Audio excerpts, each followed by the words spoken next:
Hello and welcome everyone. आज की video उन बिगिनर कैंडिडेट्स के लिए है जो एमपीपीएससी की तैयारी कर रहे हैं लेकिन उत्तर लेखन के नाम पे उन्होंने कुछ भी शुरू नहीं किया है।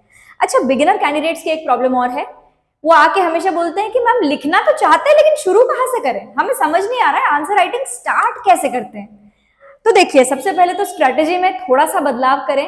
ये जो कैंडिडेट सोचते हैं कि आंसर राइटिंग कैसे शुरू करें, कहाँ से शुरू करें, उन बच्चों को एक पहला थॉट पता है क्या आता है कि एक बार हम सब पढ़ लेते हैं और पढ़ने के बाद हम लिखेंगे। सबसे गलत स्ट्रैटेजी। पहली बात तो ये कि सिलेबस इतना बड़ा है कि सब कुछ तो आप बहुत लंबे समय तक नहीं कवर कर पाएंगे। नंबर 2, उत्तर लेखन के लिए वेट नहीं करना है, उत्तर लेखन के लिए हाथ चलाना है, शुरुआत करनी है। अब शुरुआत करनी कैसे है, ये वीडियो कंप्लीटली उसी पे बेस्ड है। तो अगर आप एक बिगिनर हैं और बिल्कुल शुरुआत से सीखना चाहते हैं कि एक्चुअली लिखा कैसे जाता है, आंसर को शुरू कैसे करते हैं और आंसर को समराइज कैसे करते हैं, तो इस वीडियो को आप पूरा देखें। देखिए, जब भी आप एज अ बिगिनर उत्तर लेखन की शुरुआत कर रहे हैं, आपका पहला गोल ये होना चाहिए प्रश्न की समझ सही बिठानी है ना। प्रश्न को सही समझने की जरूरत होती है सबसे पहले। प्रश्न की डिमांड क्या है, क्वेश्चन की रिक्वायरमेंट क्या है, अगर आपको यह सही तरीके से समझ में आएगा तो ही आप एक सही या न्याय संगत उत्तर की तरफ जा पाएंगे।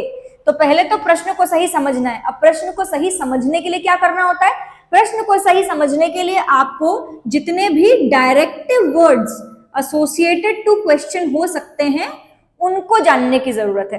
अब ये डायरेक्टिव वर्ड क्या होते हैं, जो गाहे बगाहे आपके सामने प्रश्नों में आए भी होंगे। अगर आप PYQs देखेंगे तो आप अंदाजा होगा आपको, कहीं पे लिखा होगा वर्णन कीजिए, कहीं पे लिखा होगा कि आलोचना कीजिए, कहीं पे लिखा होगा मूल्यांकन कीजिए, कहीं लिखा होगा टिप्पणी कीजिए, राइट। यानी कि एक्सप्लेन करें, क्रिटिकली वैल्यूएट करें या क्रिटिसाइज करें, वैल्यूएट करें, कमेंट करें। ऐसे जितने भी क्वेश्चन के पीछे जो डायरेक्टिव वर्ड छिपे होते हैं, आपको प्राइम फोकस उन पे करना है ताकि आप प्रश्न को सही समझें। अब एक एग्जांपल ले लेते हैं छोटा सा।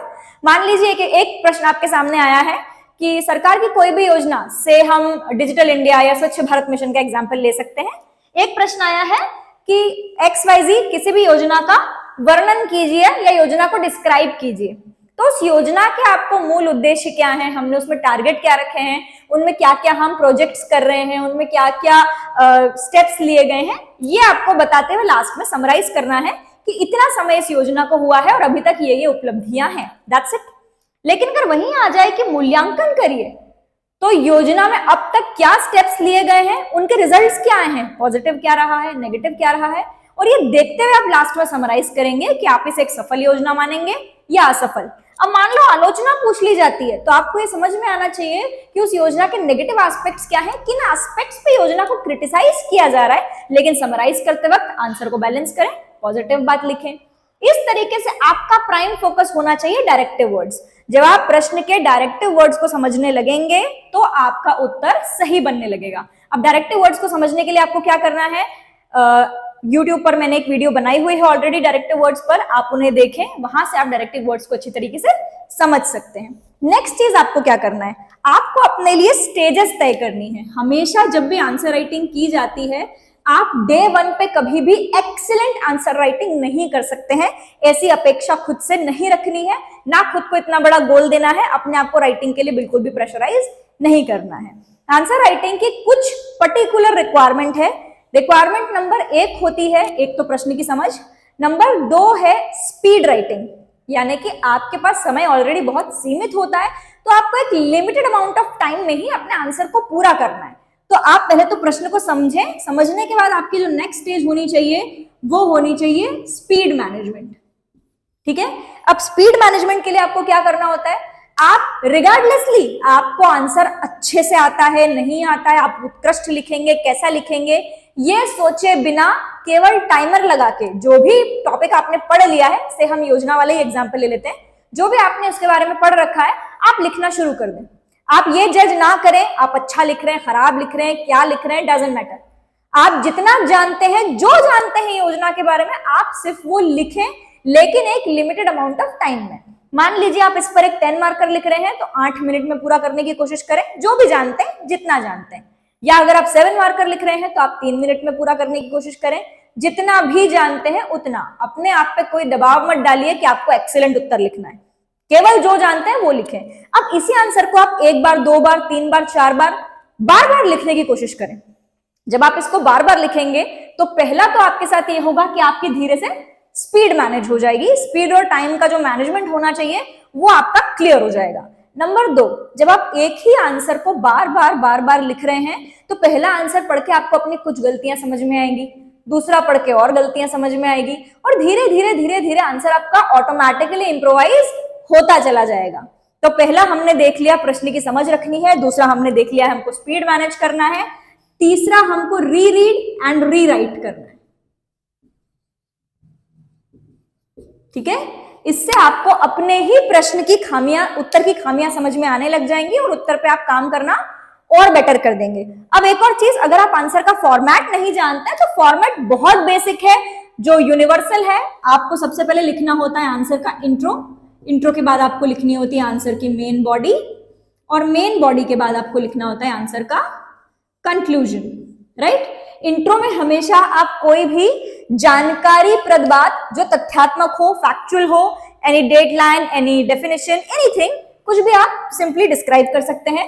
Main body of the answer में आप वो लिखें जो प्रश्न में पूछा गया है, जो भी डायरेक्टिव वर्ड है उसकी चर्चा आपको यहाँ मेन बॉडी में करनी है। और कंक्लूजन में आपको आंसर को समराइज कर देना है, जो भी आपके उत्तर की मूल बात है उससे, या फिर अगर कोई करंट अफेयर एसोसिएटेड है तो उससे।